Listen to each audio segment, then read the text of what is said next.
Então, boa noite. A nossa aula hoje é sobre a festa de Pentecostes. A festa de Pentecostes, então, ela vem depois da festa da Páscoa e depois da festa dos pães asmos. Então, semanas em hebraico ou Pentecostes em grego é a quarta festa. Então, é a quarta festa de Deus, né? Então, Levíticos 23, 15 a 21 diz assim: Contarei para vós desde o dia depois do sábado, isto é, desde o dia em que houverdes trazido o molho da oferta de movimento, 7 semanas inteiras, até o dia seguinte, ao sétimo sábado, contarei 50 dias. Então oferecereis nova oferta ao Senhor. Das vossas habitações trareis para oferta de movimento 2 pães de 2 décimos de efa, serão de flor de farinha e levedados se cozerão. São as primícias do Senhor. Com os pães oferecereis 7 cordeiros sem defeito, de 1 ano, um novilho e 2 carneiros. Serão holocausto ao Senhor. Com as respectivas ofertas de cereais e de libação por oferta de cheiro suave ao Senhor. Também oferecereis um bode para oferta do pecado e 2 cordeiros de 1 ano para sacrifício de ofertas pacíficas. Então o sacerdote os moverá juntamente com os pães das primícias por oferta de movimento perante ao Senhor, com 2 cordeiros santos serão ao Senhor para o uso do sacerdote. E fareis proclamação neste mesmo dia, pois tereis santa convocação, e nenhum trabalho servil fareis. É estatuto perpétuo em todas as vossas habitações pelas vossas gerações. Então, a festa Shavuot, né, ou a festa das Pentecostes, ela começa a contar 50 dias, então, daquela oferta movida do domingo, tá? No domingo, quando nós falamos da oferta movida, quando o Senhor se apresenta, né, e é aceito pelo Pai o seu sacrifício. Então, é a oferta que o sacerdote move, né, e apresenta a Deus. Então, a partir daquele domingo, depois da Páscoa, é contado então 50 dias, né? 50 dias é contado, e daí acontece essa festa. Então, vocês estão vendo aqui que essa festa é estatuto perpétuo, né? Deus estabeleceu como estatuto perpétuo em todas as gerações, tá? Então, vamos lá. Inicia-se então a contagem, como eu falei, a partir do domingo, do dia da oferta movida, né? Então são 7 semanas inteiras, tá? Até o dia seguinte do sétimo sábado. Então contarei 50 dias. Eu vi ali que vai cair esse ano no dia 28 de maio, tá? Então as festas judaicas representam a nossa caminhada com Deus, né? Com o Eterno. Todas as festas falam da pessoa do Messias. Então, todas as festas que nós estamos estudando, que vamos estudar, falam da pessoa de Jesus, né? Então, nas 3 primeiras festas, Pessah, Matzot e oferta movida, que é a Páscoa, né? Pão, asmos e oferta movida, era nos apresentado a pessoa do Messias ressurreto, ou seja, aquele que ressuscitou dos mortos e agora está vivo, tá? Então, a Páscoa, pães, asmos e oferta movida representam o Messias ressuscitado. E a sua obra redentora está presente em nós. Então, ele nos resgatou da vida do pecado e tem nos libertado ao longo dessa caminhada pelo deserto. Então, nós estamos fazendo uma caminhada pelo deserto, né? E Jesus, ele já nos ressuscitou. Nós já saímos do Egito, né? Já passamos pelo Mar Vermelho, né? E ele começou essa obra em nossas vidas, tá? Então o Eterno, Deus, né, ele deseja agora outra oferta de movimento, tá? Que é essa oferta ali que eu li lá em Levíticos. Então, não estática e não morta. Então ele pede agora que as 2 medidas de 2/10 de um efa de farinha se transformem em 2 pães já levedados. Então, diferente da festa dos pães asmos, né, que não poderia ter fermento. Agora aqui a oferta é com 2 pães, né, já levedados, prontos para se comer. Então é algo sólido. Então, se atentarmos para o detalhe espiritual, podemos concluir que o Senhor agora deseja seguidores maduros na fé, tá? Então, é uma representação aqui, né? Então, Deus, ele quer pessoas agora que caminhem, pessoas maduras na fé. Então, os 2 pães fermentados falam da contaminação do pecado. E os 2 pães maduros que o Eterno deseja são a igreja e Israel. Então, esses 2 pães aqui representam a igreja do Senhor na terra, né? A igreja dos gentios e a igreja dos judeus, tá? 2 povos salvos, sendo uma só família de Deus. Judeus e gentios em um só corpo de Yeshua HaMashiach, tá? Então, esse o significado. Então, o crente na vida real, ele recebe o Messias como seu salvador pessoal e continua sua vida normal no deserto, quer dizer, no mundo, né? Nós estamos caminhando no deserto, porque nós estamos rumo à terra prometida, né? Então, Yeshua orou ao Pai para que não nos tirasse deste mundo, mas para que nós fôssemos sempre livres da tentação e para que nós vencêssemos o mundo. Então há algo muito grande além da fé em Yeshua e de ter a vida eterna. Deus, ele quer que desenvolvemos a salvação da nossa alma. Lembra que nós falamos hoje sobre vencer a nossa alma? Então Deus, ele quer que nós venhamos a desenvolver a salvação da nossa alma, que quer dizer mente, personalidade, caráter e emoções, né? Então, Filipenses 2:12. Então, ele, Yeshua, virá buscar uma noiva madura para desposar com ele, né? Com ela, aliás, né? Ele irá desposar com ela. E com certeza, ele não se porá em julgo desigual com essa noiva. Por isso que Deus, o Espírito Santo, está trabalhando nas nossas vidas, né? Para que nós venhamos a ser igual a Ele, né? Porque Ele não vai se casar com alguém que não seja igual a Ele. Ele precisa de uma noiva que seja santa, que tenha santidade, né? Que vença da mesma maneira que Ele venceu aqui. Então, a noiva, ela tem que ter o caráter dele, ela tem que ter o jeito dele, sobretudo a santidade dele. Por isso, ele quer uma noiva que seja nova, né? Nova como? Sem rugas e sem defeito.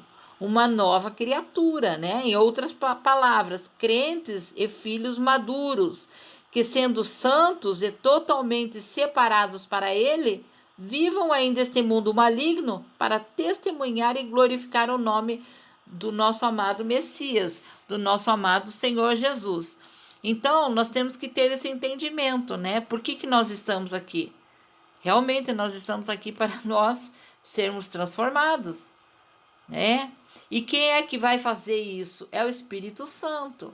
Então, quem que nos capacita para que nós venhamos a viver essa boa performance, né, da vida? Ou que a gente venha a estar no nível que nós precisamos estar para nos casar com o Messias. Então, só pode ser o seu próprio Espírito, né? O Ruach HaKodesh, que é o Espírito Santo de Deus, né? E é o Espírito Santo que nos ensina, e é o Espírito Santo que nos exorta, e é o Espírito Santo que nos consola e nos mostra os detalhes da pessoa do noivo. Quem é o amigo do noivo? É o Espírito Santo, né? Quem é o amigo da noiva? É o Espírito Santo.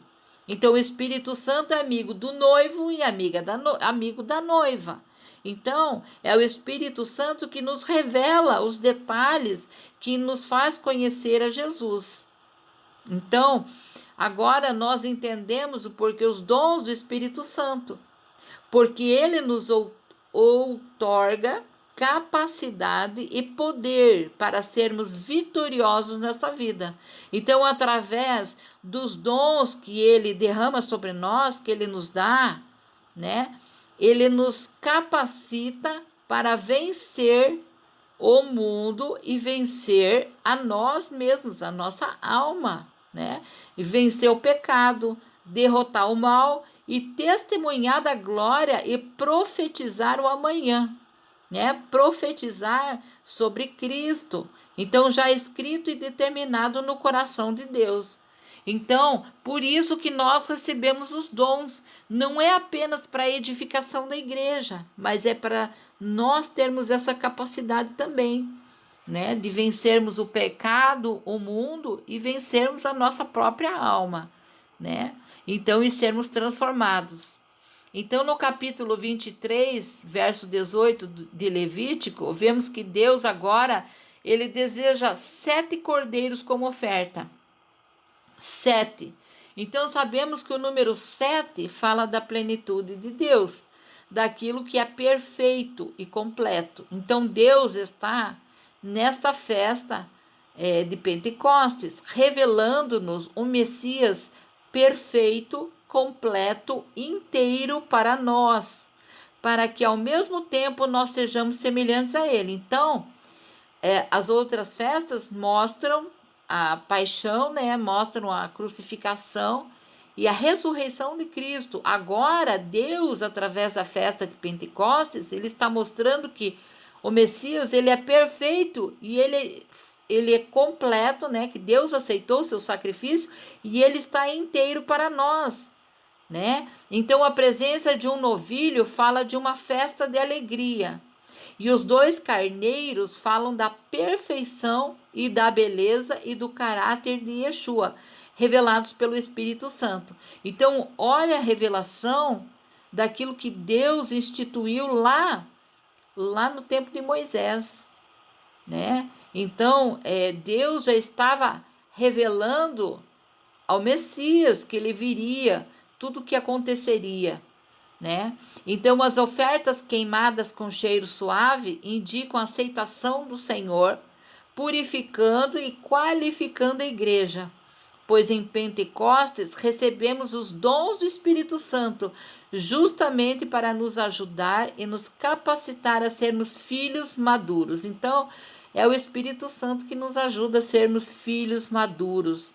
É o Espírito Santo que nos capacita para crescermos diante da presença de Deus, até alcançar a estatura do varão perfeito, né? Mas por que a presença de um bode? O bode na Bíblia fala sempre da necessidade de expiação de pecados. Então, mesmo o crente batizado pelo Espírito Santo está vulnerável à queda e ao pecado, embora não tenha mais a natureza do pecado. Por isso é necessário expiar, arrependendo-nos constantemente pelas nossas faltas e pecados. Então, a presença ali do bode quer dizer que nós, apesar de Cristo já ter vindo, né, já ter nos resgatado, nos redimido, nós temos que nos arrepender continuamente, né, constantemente, porque nós pecamos constantemente. Então, nós temos que nos arrepender, tá? O Sefirah Omer, né, que na língua hebraica significa a contagem dos 50 dias, desde a Páscoa até a oferta de Pentecostes. Então, no judaísmo, a palavra Omer significa, na linguagem espiritual, um período necessário para se assumir a liberdade conquistada, né? Então, esse período, é como se você, depois da Páscoa, da ressurreição, você assumisse, você tivesse essa convicção, né? Vivesse isso, a liberdade que foi conquistada, tá? Por Cristo para você. Porque quantas pessoas que saem do Egito, mas continuam com as suas mentes no Egito, continuam com as suas mentes cativas, né? Então, aqui, esse tempo, essa contagem do Homer, E no judaísmo eles têm, cada dia tem uma bênção que eles fazem, né? Até a festa de Pentecostes, cada dia é uma bênção que eles fazem. Então, é para que eles também venham a refletir essa liberdade que foi conquistada, né? Porque o povo saiu do Egito. Deus libertou o povo do Egito, agora eles estão libertos da escravidão, né? Mas muitos às vezes ainda têm aquela mentalidade que preferem estar lá no Egito comendo cebolas, né? Como o povo mesmo reclamava, né? Murmurava contra Moisés. Então, por causa da sua mentalidade, tinha saído do Egito, mas a sua mentalidade não tinha mudado. Então, essa contagem é importante para isso, para a gente ter essa convicção e nós termos esse entendimento que nós fomos libertos, né? E que Deus providenciou a nossa libertação, providenciou através de Cristo, né, a redenção para nós. Então, é importante e necessário nos conscientizarmos de que realmente somos livres, pois liberdade é também uma expressão de pensamento. É aquilo que eu falei, né? Nós temos que ter esse entendimento. Então, podemos estar livres fisicamente, mas mentalmente presos na alma, como acontecia lá com o povo. Então, que o Senhor, né? O Senhor Deus, o que ele está querendo nos dizer, então, com tudo isso? Vamos lá. Na festa de Pentecostes, liberta-se para servir. Então, existe um propósito na nossa libertação. Qual que é o propósito? Nós servirmos a Deus, né?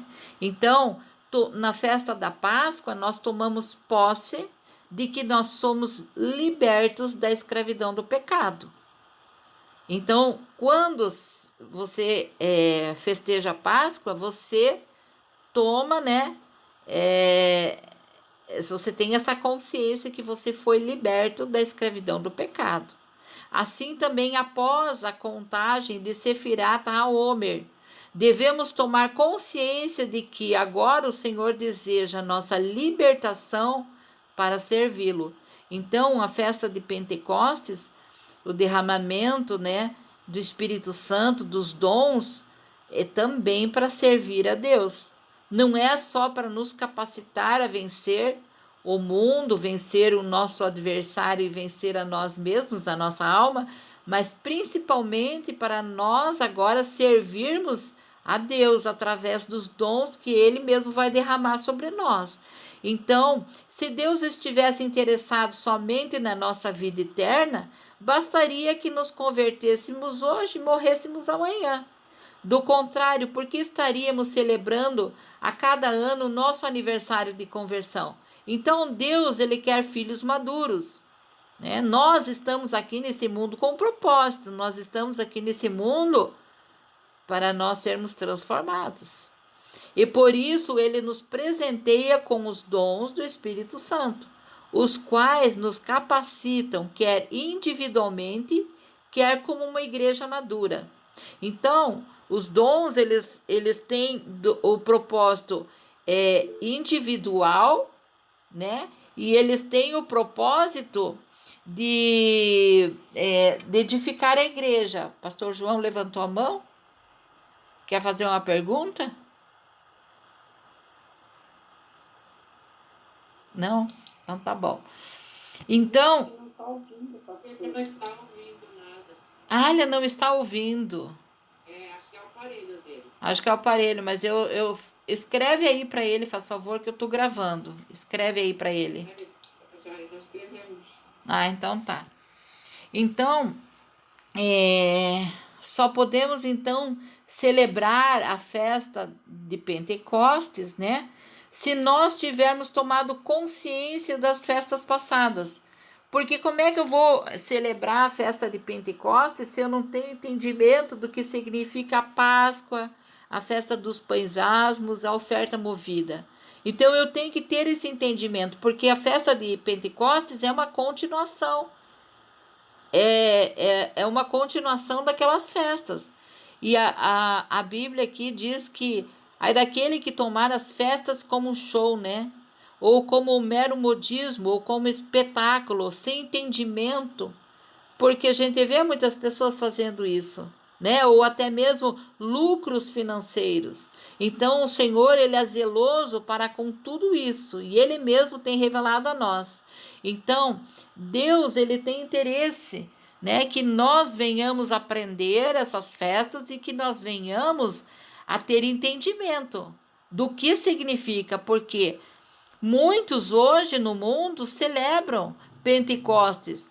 Às vezes você vê até campanha nas igrejas sobre Pentecostes, a festa das primícias, mas o que acontece? As pessoas não têm o entendimento do significado. O que significa? Então nós temos que entender que é uma continuação da Páscoa, né? É como se depois de Cristo, e isso faz parte da nossa vida, depois que Jesus entra na nossa vida, o Espírito Santo começa a sua obra na nossa vida e ele começa a nos capacitar, e ele começa a derramar os seus dons sobre a nossa vida e nós começamos a ser usados por Deus, né? Então esse é o propósito. Então, na festa de Pentecostes, comemora-se também o cumprimento de Joel 3:1, o derramamento do Espírito Santo, tá? Então, para os judeus, a festa de Shavuot, né, celebra o aniversário da Torá, da lei de Deus dada a Moisés no Monte Sinai. Aqui os judeus messiânicos, né? Eles também celebram o aniversário da Torá com alegria. Então, muito mais, eles celebram o dia maravilhoso no qual, nesta festa, a igreja primitiva dos apóstolos recebeu o Espírito Santo do Pai. Então, foi a primeira vez que desceu o Espírito Santo sobre a terra. Jesus mesmo falou, né? Que eles deveriam ficar em Jerusalém para que recebesse o Espírito Santo. Ezequiel anunciou que Deus colocaria seu Espírito sobre a casa de Israel. Dar-lhe-ei um só coração, espírito novo porei dentro deles. Tirarei da sua carne o coração de pedra e lhes darei um novo coração, né, de carne, né, para que andem nos meus estatutos. Então, é através do Espírito Santo que as pessoas andam nos estatutos de Deus. É através do Espírito Santo que as pessoas obedecem a Deus, né? O profeta Zacarias, ele recebeu a mensagem de Deus de como o Messias da casa de Davi morreria por nossos pecados. Então, Zacarias 12:10, e sobre a casa de Davi e sobre os habitantes de Jerusalém, derramarei o espírito de graça e súplicas. Olharão para mim a quem transpassaram. Então, o espírito de graça e súplicas é o Espírito Santo, né? Naquele dia haverá uma fonte aberta para a casa de Davi e para os habitantes de Jerusalém, para remover o pecado e a impureza. Zacarias 13:1 está falando de Jesus, que Jesus viria, o Messias viria, né? E removeria o pecado e a impureza do povo. O profeta Joel, então, ele profetizou que Deus prometia derramar o seu espírito sobre toda a carne. Então, uma esperança para os crentes de todas as nações, Joel 3:1. Essas promessas, quando cumpridas, introduzirão uma nova qualidade de vida e um novo estilo de vida na sociedade judaica e cristã. Então, durante o ministério terreno de Jesus, Yeshua, o filho de Davi, ele confirmou a promessa do Pai a seus discípulos, que o Espírito Santo, a quem o Pai enviará em meu nome, esse vos ensinará todas as coisas e vos guiará a toda a verdade. Então, Jesus, ele deu essa promessa antes dele ir para a cruz, ele deu essa promessa para os seus discípulos e para todos aqueles que creem em Jesus, né? Então, antes dele subir aos céus, voltando ao Pai Celeste, ele afirmou uma última vez. Então, determinou que não se ausentassem de Jerusalém, mas esperassem a promessa do Pai. Então, era para os discípulos ficarem em Jerusalém, né? O qual disse ele: de mim ouvistes, mas recebereis poder ao descer sobre vós o meu espírito, e serei minhas testemunhas, tanto em Jerusalém como em toda a Judéia e Samaria e até os confins da terra. Então é o Espírito Santo que dá poder para as pessoas testemunharem a respeito de Cristo, tá? Então é através do Espírito Santo. Nós sabemos que nós temos uma promessa de avivamento, né? Antes do dia do Senhor, há uma promessa de avivamento, há uma promessa, né, que está lá em Joel, como nós falamos ali no Joel 3, que será derramado sobre toda a carne. Esse derramar, porque quando a primeira vez que o Espírito Santo veio, né, ele veio e ali na festa de Pentecostes, que eles estavam reunidos naquele lugar, o Espírito Santo desceu sobre eles e o Espírito Santo deu poder para eles testemunharem sobre Cristo, testemunhar a respeito do Evangelho, mas existe uma promessa que vai ser derramado sobre toda carne vai receber o poder de Deus, vai receber esse avivamento, né? Então, da mesma maneira que eles estavam ali esperando, naquele dia eles estavam todos reunidos esperando essa promessa, né? Que Jesus disse que o Espírito Santo viria, nós também, né? Jesus disse que eles não poderiam se ausentar de Jerusalém, mas que eles esperassem a promessa do Pai. E nós, como noiva, também estamos esperando essa promessa, né? Não é que nós não temos o Espírito Santo, nós temos o Espírito Santo, nós temos os dons do Espírito, mas um derramar sobre toda a carne vai ser algo sobrenatural. Então, dessa mesma maneira, nós não podemos nos ausentar da presença de Jesus, para que nós venhamos a receber esse derramar completo do Espírito Santo, tá? Então, é essa promessa que nós estamos aguardando nesse tempo. É esse tempo que nós estamos esperando, né? O grande avivamento. Então, nós não podemos, então, nos ausentar da presença de Jesus. Da mesma maneira como eles tinham que ficar em Jerusalém, nós temos que ficar na presença do Senhor, para que nós sejamos cheios desse derramar. Então, o derramamento do Espírito de Deus, ele começou na nova aliança da Igreja de Jesus Cristo, no primeiro século. E o derramamento do Espírito de Deus em toda a carne na volta de Cristo com os seus santos, né? Então é o que eu estou falando. Iniciou o tempo da igreja e vai terminar o tempo da igreja. Então olha como que Deus faz as coisas. Ele iniciou o tempo da igreja e o outro derramar mais pleno, vamos dizer assim, vai ser no final, né? Onde vai ter um grande avivamento de almas. Então ele vai ser derramado em toda a carne, né? Na volta de Cristo com os seus santos. Então é isso aí. Estabelecerá o reino de Deus sobre toda a terra na própria festa de Pentecostes. Então ele está falando da festa de Pentecostes. Então nós podemos ter expectativas para a festa de Pentecostes, tá? Porque iniciou e pode ser que termine na festa de Pentecostes. Claro que a gente não pode dar data, nem a gente sabe data, nem Jesus sabe, somente o Pai. Mas a gente pode esperar algo, né? Então o Espírito Santo ele foi derramado ao público na festa de Pentecostes em Atos 2. Essa revelação pública mostra a existência e o poder do Espírito Santo e o fato de que Deus agora habita somente com homens e não em templos em Jerusalém, tá? Então, o Espírito Santo veio habitar dentro dos homens e isso fez a nova aliança oficial. Então, esse evento deu início à igreja recém-criada, causando o evangelho a ser pregado na linguagem de cada país. né? Então, os muitos visitantes em Jerusalém no dia de Pentecostes, que foram convertidos naquele tempo, foram então capazes de espalhar as palavras de Deus para todo o mundo quando eles retornaram para suas casas, porque eles ouviam, né? O Espírito Santo desceu naquele lugar e eles ouviam os homens lá, as mulheres falarem nas suas línguas.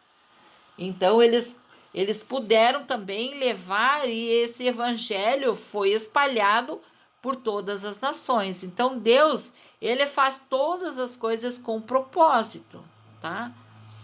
Na festa de Pentecostes, no último dia, esta aliança entre Deus e o homem será estendida para toda a humanidade. O Espírito de Deus será colocado em toda a carne, como eu disse. Então, iniciou a era da igreja, né? E também vai terminar a era da graça. Vai se fechar o tempo da igreja do Senhor na terra. Então, o Espírito Santo iniciou e ele vai terminar.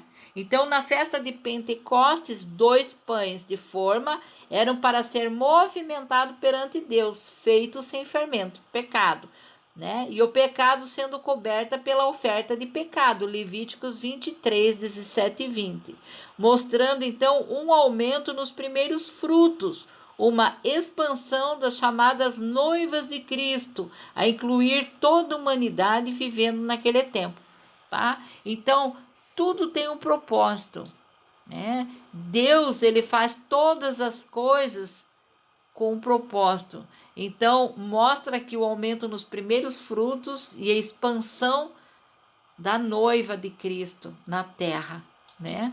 Então, a festa de Pentecostes é um tempo de celebrar, clamar e receber de Deus o fruto do Espírito, que é amor, alegria, paz, longanimidade, bondade, benignidade, domínio próprio, fé e mansidão.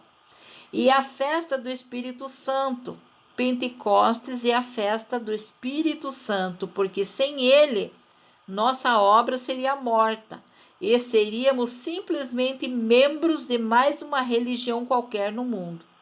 Então, na Páscoa, nós lembramos o nosso novo nascimento no Messias, mas em Pentecostes alegramo-nos pelos primeiros frutos da nossa conversão. O fruto do Espírito, do batismo do Espírito Santo, dos dons espirituais, da nossa mudança de atitude, do aperfeiçoamento do nosso caráter. Então é isso que nós vamos celebrar. Em Pentecostes, você vai celebrar isso, você vai se lembrar disso aí. O que Deus já tem feito na sua vida, né? Você vai se alegrar por aquilo que o Espírito Santo está fazendo na sua vida.